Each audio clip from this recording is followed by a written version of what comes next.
Messieurs les présidentes et présidents et membres des associations, mes chers collègues, mesdames et messieurs les habitants et habitantes de Saint-Nicolas.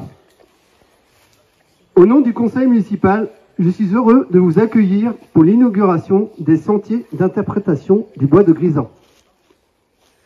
Bienvenue dans cet espace boisé de 55 hectares qui est composé d'une faune et d'une flore bien diversifiées. Cette ouverture des circuits pédestres, agrémentée de 61 panneaux pédagogiques sur le thème des animaux, des plantes et de l'écosystème de la forêt, est réalisée avec la mobilisation de personnes passionnées.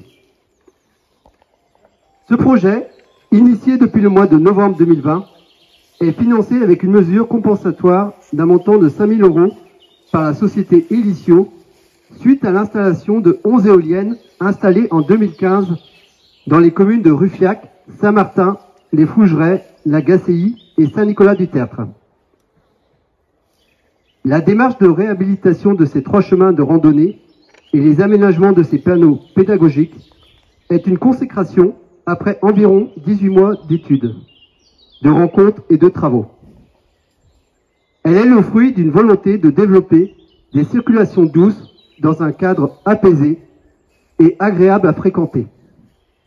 Elle s'articule avec la valorisation environnementale du bois de Grisant et de la topographie, les vallées et les infrastructures de la commune qui rendent diverses les possibilités d'amélioration.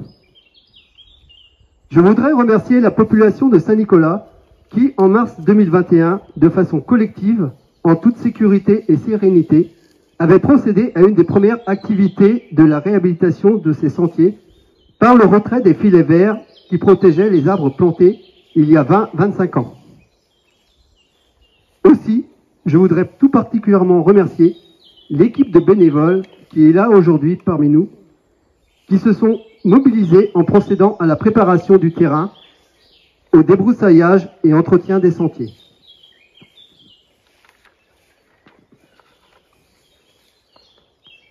Je remercie Corinne, ma 3e adjointe, avec des missions dans les domaines de l'environnement, du patrimoine, de la culture, des loisirs et du lien associatif, qui a coordonné toutes ces actions.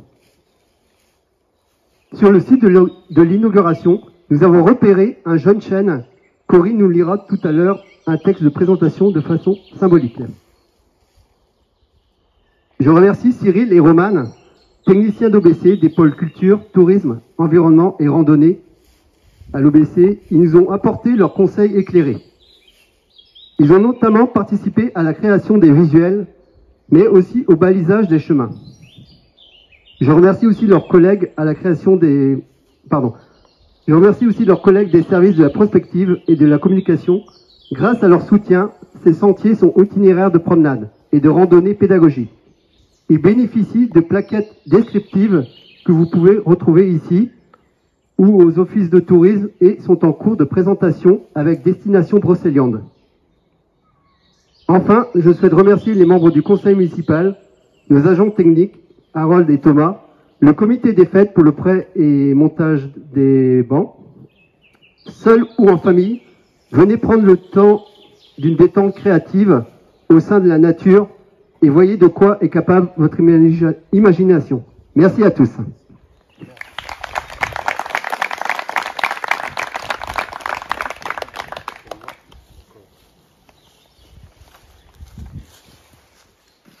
Monsieur le maire, on s'excuse encore une fois d'être en retard, mais il se trouvait que les 2 manifestations étaient à la même heure, à 11 h à Ruffiac, la maison de santé, et ici, donc on a décalé d'1 heure. Je vous remercie d'avoir accepté ce décalage. Donc je vous salue, je te salue, monsieur le maire, ainsi que tous les élus ici présents. J'excuse Roland Coignard, qui est le président de la destination Brocéliande. La destination Brocéliande, elle regroupe 5 communautés de communes et a vocation de développer l'activité touristique sur notre territoire. Thierry qui est là et en est le vice-président et représente OBC à cette instance. Excusez aussi Rosane Guégan, la conseillère départementale qui était avec nous à Ruffiac, mais qui doit repartir sur une autre manifestation. Vous savez tous, les élus municipaux, communautaires qui sont là, vous tous et toutes, habitants de Saint-Nicolas, des associations de Saint-Nicolas. Donc juste le contexte, tu l'as dit, hein, je voulais rappeler le contexte, ensuite parler de la concrétisation de ce projet, puis un petit mot pour conclure. Donc entre 2015 et 2017, il y a eu l'installation d'éoliennes, ici et autour, comme l'a dit Michael tout de suite, sur la commune de Saint-Nicolas, par la société Elisio. Et lorsqu'il n'a pas été possible d'éviter ou de réduire suffisamment un impact sur l'environnement, le Code de l'environnement prévoit des mesures compensatoires à ces impacts sur le principe du triptyque suivant, éviter, réduire et compenser. En clair, il faut trouver des mesures compensatoires pour compenser les méfaits éventuellement vis-à-vis de l'environnement de l'installation d'éoliennes. Donc on a disposé à la communauté de communes d'un fonds de 5 000 € qu'on a réutilisé et qui s'est traduit par une mesure d'accompagnement de l'activité touristique. Hein. On a des atouts sur notre territoire en matière de tourisme, je ne vais pas tous les énoncer, de la forêt de Brocéliande jusqu'à la Gacilly et de Malétroit jusqu'à aussi la forêt de Brocéliande. Donc c'est un atout et il fallait continuer à aménager des itinéraires et chemins de randonnée sur le territoire. C'est ce qui a été fait ici. Donc il fallait valoriser donc ce bois par les sentiers et donc la réhabilitation des sentiers d'interprétation qui avaient été, si mes informations sont bonnes, établis en 2003 et la propriété à l'époque était la propriété de la Fédération départementale des chasseurs du Morbihan. On parlait de ça tout à l'heure. Moi je suis venu ici, je disais ça à Pierrick, la défaite de la chasse. Mon père était président de la société de chasse de Rufiac et de la Fédération départementale des chasseurs du Morbihan. Donc il m'a sensibilisé à la fois à la chasse, mais il ne m'a pas convaincu parce que j'ai dû chasser une fois avec lui, mais à la protection de l'environnement parce qu'il considérait que la chasse participait aussi de la protection de l'environnement. Donc sur les 5 000 €, il y a 4 350 € qui ont été utilisés pour l'impression de panneaux et l'achat de supports de bois. Donc il y a eu 47 panneaux qui ont été réalisés sur les thèmes de l'écosystème forestier, sur la faune, sur les arbres, sur les plantes des sous-bois. Donc je notais dans les petites notes que j'ai prises que je trouve que c'est un exemple ici à reproduire d'un projet partagé entre la commune, la communauté de communes, les habitants, les associations. Donc tout est possible parce que le développement touristique, nous avons la compétence, mais c'est vraiment l'affaire de tous, de toutes les communes du territoire qui doivent contribuer à la mise en place et au développement de ces activités touristiques parce qu'on a vraiment des atouts qui sont en plus très variés à des endroits différents. Il faut vraiment s'appuyer là-dessus. Et on a mis dans nos axes prioritaires à la communauté de communes vraiment l'économie touristique. Et on va faire en sorte de développer vraiment toutes les activités qu'on peut ici sur le territoire, celles qui existent, les renforcer, voire en créer de nouvelles. Donc je voudrais remercier plus particulièrement aussi les services, tu l'as dit, de la communauté, mais en étant le président, c'est normal aussi que je le fasse. Les services du tourisme, les services techniques, les services de la communication, la chef du service tourisme là, la directrice de la communication, et là aussi de mes collègues aussi élus. Donc c'est une œuvre collective et avec un parcours à la fois ludique et pédagogique. Et c'est important aussi que les jeunes générations découvrent la nature, la faune et la flore, et ça y contribue aussi. Et ce qui a été fait ici, je contribue aussi à l'attractivité de notre territoire, à l'envie d'y venir et peut-être aussi d'y rester. En tout cas, bravo aussi à la commune de nous avoir accompagnés. C'est un projet commun qu'il faut qu'on développe partout, sur d'autres domaines, sur le territoire, en associant la population. On nous dit souvent que la communauté de communes n'est pas connue ou mal connue. Et c'est un des moyens de la faire connaître et de montrer qu'on fait plein d'activités touristiques, mais aussi la mise en œuvre de plein de services. Notre phare, c'est l'économie au sens général.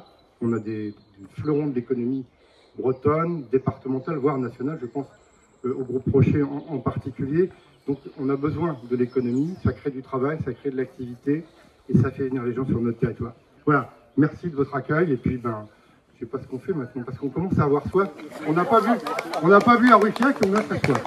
Merci beaucoup.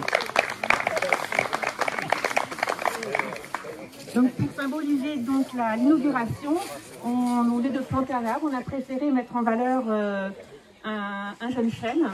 Donc le voici. Et derrière nous avons mis un panneau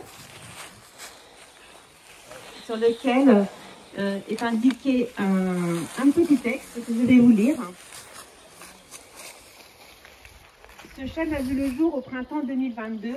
Il est probablement né de ce grand chêne majestueux qui veillera sur lui aussi longtemps qu'il le pourra.